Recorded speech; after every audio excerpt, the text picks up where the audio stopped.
All right, so without further ado then, this next comedian, he's been bouncing around Portland, Oregon, making people laugh like crazy. Now he's right here for you. Give it up for Jeremiah Coughlan!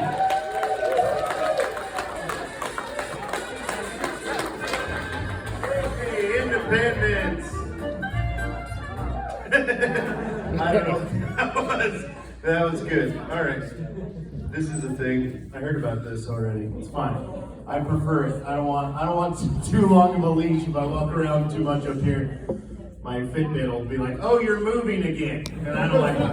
I don't like when it's like, "Oh, thank God, you're on your feet again." I don't like that. I'm not a fan of that.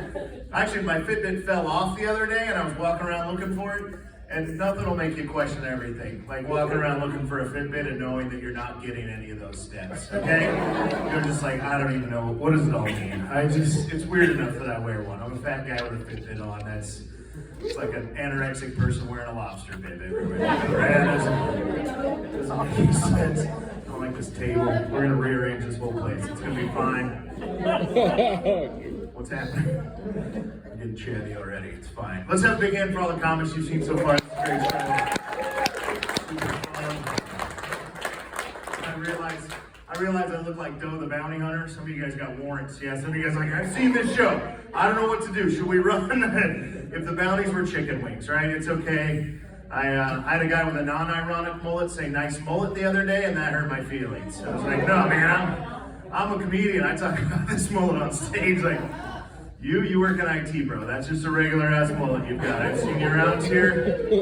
Regular, just regular. Who's drinking here at the Elks? You guys drinking? Drinking a Red Bull at 9 o'clock like a fucking serial killer. It's great. It's good. You guys like a Red Bull? You like Red Bulls, guys? Oh yeah. You got a Red Bull kind of face, buddy. Hell yeah. I like it. My new thing is cold brew coffee. You guys do cold brew coffee here? Yeah. Cold brew coffee is serious. Like Red Bull gives you wings, cold brew coffee makes you want to take your microwave apart and put it back together. You know what I mean? I'm from Eastern Washington, you guys. I've smoked crack before. I'm telling you. It's intense, yeah. I saw recently they're putting CBD in the cold brew. Have you guys seen that? Yeah, I don't think we should be mixing the uppers and the downers like that. That doesn't seem like a good idea. Let's not do that. That seems dangerous. You do CBDs, buddy? You try CBDs? Yeah, this guy's like, I just do the weed, man. I don't need anything extra. I don't do weed, as you can tell by the fact that I call it doing weed. Right? I'm not a cool person.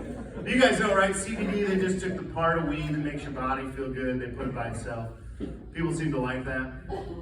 I feel like weed's the only drug you can pull that off with, though. You know, like no one's asking for like, can I get just a small pill that's just the part of cocaine that makes me clench my jaw for 4 hours? Can I get that? Maybe a brown glass tincture I can dip in my tea that's just the part of mushrooms that makes me shit my pants the next day. How about a 5 milligram cream I can rub on my body that's just the part of Molly that makes it so my dick gets hard but won't come, you know? This guy knows what I'm talking about. Hell yeah. I did that joke last month in Yakima, Washington. I was like, this guy knows what I'm talking about. This big bald dude stood up and he was like, the hell I do! What are you so mad about? It's the idea that you do drugs or that your wiener doesn't work.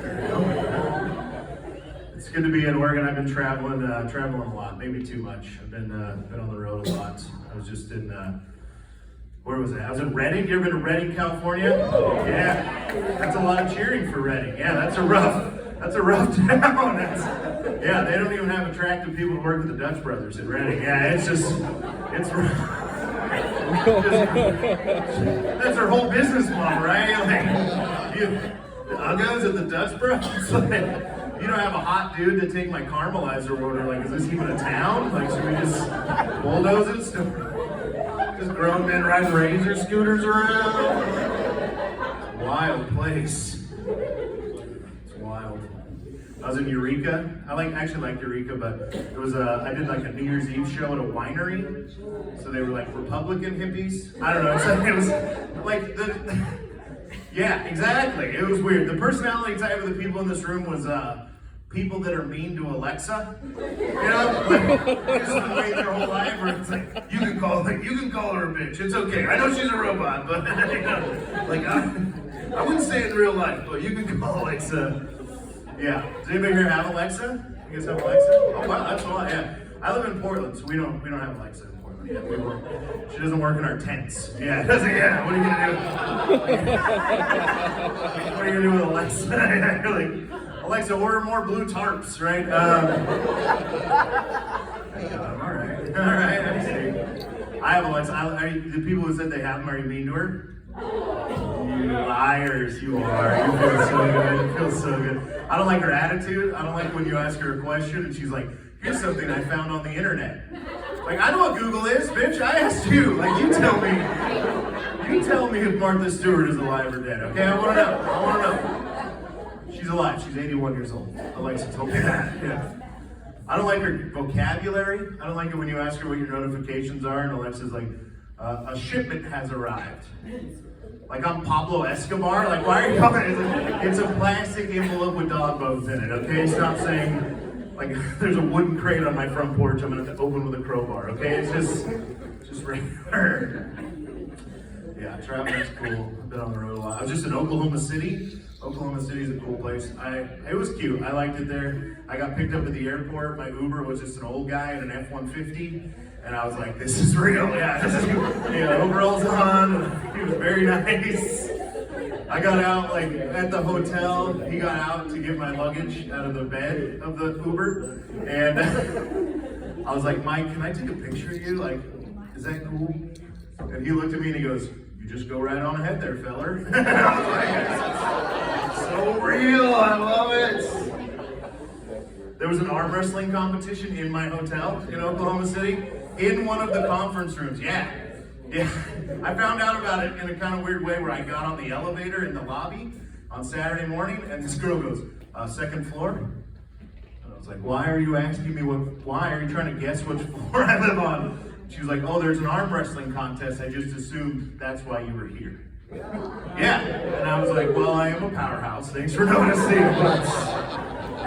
No, I'm here to do comedy. But then I had to go check it out, right? And she was right. Yeah, it was just 40 dudes that looked exactly like me. Actually, yeah, just 40 dudes that looked like me, listening to Puddle of Mud and just slamming each other's arms down. It was called Brothers in Arms. There's a big sign that said, not Brothers in Arms, but Brothers and Arms. Yeah. 2 rules. You gotta be a brother, and you gotta have an arm. Okay, that's it. One thing they don't tell you when you go to Oklahoma City is they test out the tornado siren every Saturday at noon. That would have been good to know. That was scary. Yeah, because I was in my room having my own little arm wrestling competition. You know what I mean? Yeah. Little 5-on-1. Yeah. I always win. Now the siren's going out. I don't know what's happening, right? It's like, we're going to Oz. I'm going with a boner, Dorothy. Like, I don't know what's happening. Yeah, never came so hard in my life. Yeah, it was great. How are we going to get blown away? I don't know. Use lube. Like, I don't know how to jack off. That's hilarious. Thanks for the tip, Mom. The whole time I've just been rubbing it raw. You guys are disgusting. I like it. Independence. Who knew? I love it. I like traveling. Traveling's great. I like traveling. I don't like getting on airplanes. But. Ronnie, if you're having a conversation, could you take it outside? It's kind of distracting. This guy said he's trying to sell a fucking pickup truck back here. Like, what are you doing?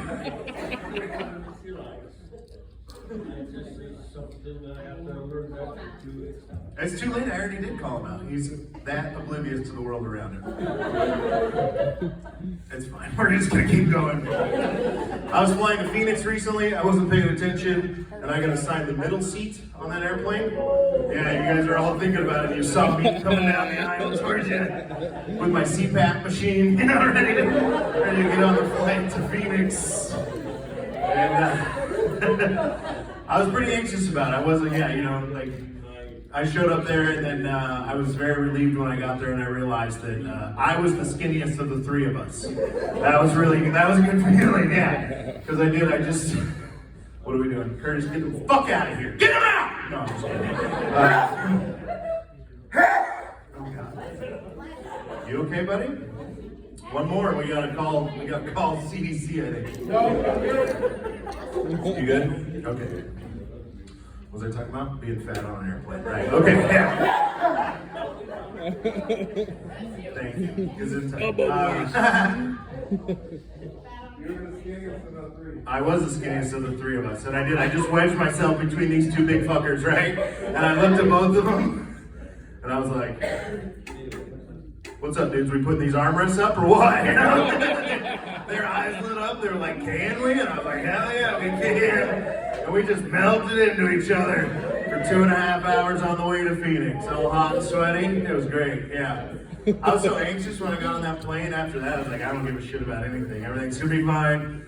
I hit that call button. I was like, I'm gonna get around the seatbelt extenders for the raw. I'm gonna get one for everybody, yeah. We're gonna link them all together, make one big seatbelt. It goes across the three of us. It's gonna be great. I love a good seatbelt extender. I love a flight attendant that doesn't want to ask you if you want a seatbelt extender. That's my favorite. Do where they're just like,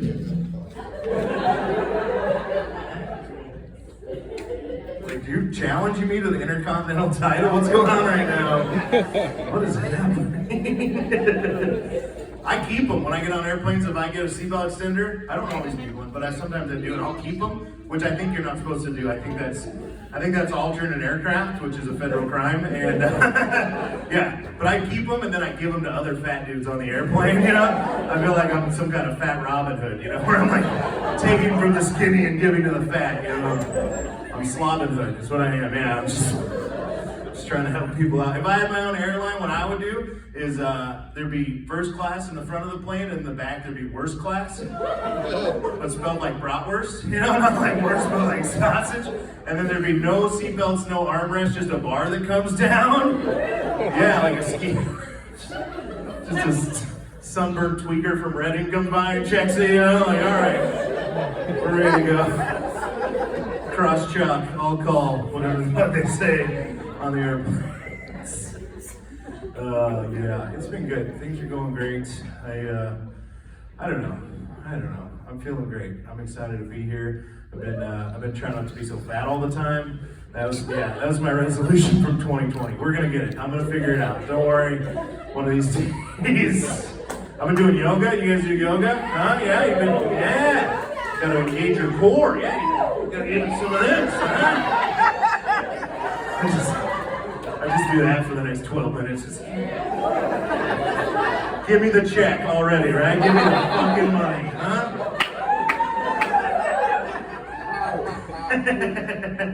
Some of you guys are like, this guy's looking at me like he's my fucking doctor over here.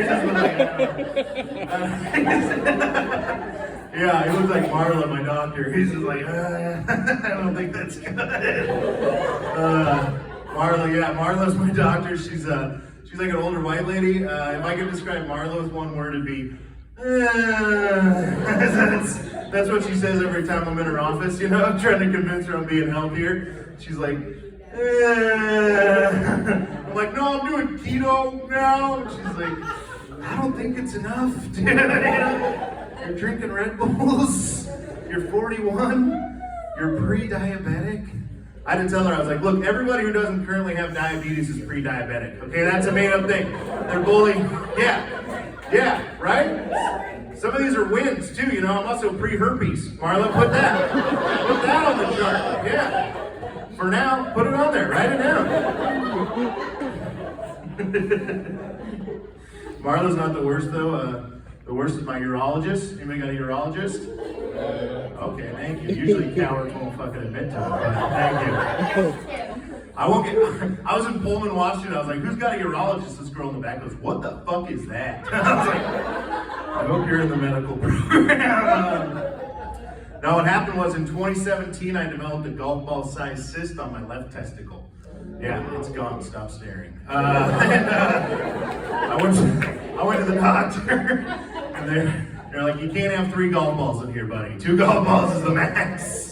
So they sent me to the urologist. We'll call him Dr. James Brzee, because that's his fucking name. And this guy doesn't laugh at anything I say. Yeah, he says, and if you're gonna touch my balls, we're gonna giggle. Okay, that's the policy I've had my whole life. Yeah, not changing it for this guy. Yeah, ever since I was an altar boy. Okay, I'm not changing it. Thank you for laughing. I was adorable, you guys. What do you want? And so I go see Dr. Brzee, and they were like, "We gotta get rid of this cyst." I was like, "Okay, what do you want to do?" And he's like, "Well, we can try draining it," which was not fun. There was a needle. It was not the funnest day of my life. I didn't get to be in those stirrups you ladies like so much. I was running my little feetsies up. Yeah, that was great. My little modesty towel. I pulled my phone out where I was like, this would be a great Instagram story, right? Like, this would be really fun. And Dr. Brzee got all weird. He was like, you can't film in here. I was like, why not? He goes, you just can't, okay? I go, you don't want your family to know you drain balls for money, bro? Like, this is honest work you're doing. The oldest profession. So it actually came back after they drained it, so I did have to have surgery, which was very anxiety-inducing. I was very scared of that. But I don't know what they give you, but I was feeling real good. I was pretty high. And yeah, it was like every horror movie you've ever seen where they're wheeling you down a hallway, right? And it's just like fluorescent lights going over your head. Everyone's wearing clown masks. And they wheeled me into the operating room, and Dr. Brzee's like across the way. And I turned to the anesthesiologist. I was like, you work with him? He goes, yeah, James, he's a good guy. And too loudly I go, he's a fucking turd. Yeah, if someone's gonna cut your ball sack open, be nice to that guy. There's no reason to. I got some weird stitches out of the deal for sure, yeah. And he was like, just relax, right? We're gonna like turn on the good stuff, do the whole count backwards from 100 thing. And I fought it off as long as I could because it was a freebie. And I waited until Dr. Brzee got all the way across the room. He got right next to the bed. And I turned to this guy and I said, don't let him play with my dick! And then I went out. I could have died during that surgery, you guys. That would have been the last thing I said on this planet, right? I don't know. I'm sure they do anyways once you're out, you know? Like, tape it to your belly or whatever, you know? Calling everyone, get a load of this! It's like the Amazon logo. Oh, yeah. That's gonna ruin your day tomorrow. You're gonna be next to a truck on the interstate, like, fuck, I gotta think about that fat guy's wiener the rest of the day. Those mulleted pubes. I think I have been trying not to be so fat. I have a sister who recently had a major weight loss surgery. She's lost over 80 pounds. Thank you. I tell her too, you gave a shit. And yeah, so I was trying to be supportive, so I was like, let's do something healthy.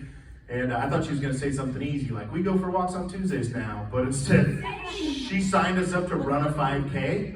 Yeah. Don't do it if you've never run a 5K. It sucks, right? But we went and did it anyways. I was trying to be supportive, you know, like she had surgery and I quit mixing equal parts sour cream and mayonnaise and calling it chip dip, you know, like I was like trying to be on board with this. But you kind of notice who's around you, and there was a lady right by us who was like 11 months pregnant, right? She was like this month, right? She was like this pregnant. And I told my sister, like, we don't have to run, but the pregnant lady's not gonna beat me, okay? And we get to where you can see the finish line. The pregnant lady, she's like 20 yards in front of us. And I took off running. And I smoked that pregnant lady, yeah, really. But then like 20 yards in front of the pregnant lady, there was this group of like 5 women that I think were in their late 60s. And I guess one of them heard me running, which is accurate. I'm just standing here right now and I'm sweating, right? If I was running behind you, you'd be aware of it. She looked back and she saw me, and then she got her friend's attention. They all looked back and saw me, and then they all started running. Which let me know they had the same conversation about me that I had about the pregnant lady, right? They were like, no matter what happens today, sisters, 300-pound dog, the bounty hunter's not gonna beat us down this hill. And I'm here to tell you, Independents, they were right. I didn't beat them. Those bitches were way faster than me. I'm Jeremiah Coughlan. I love you.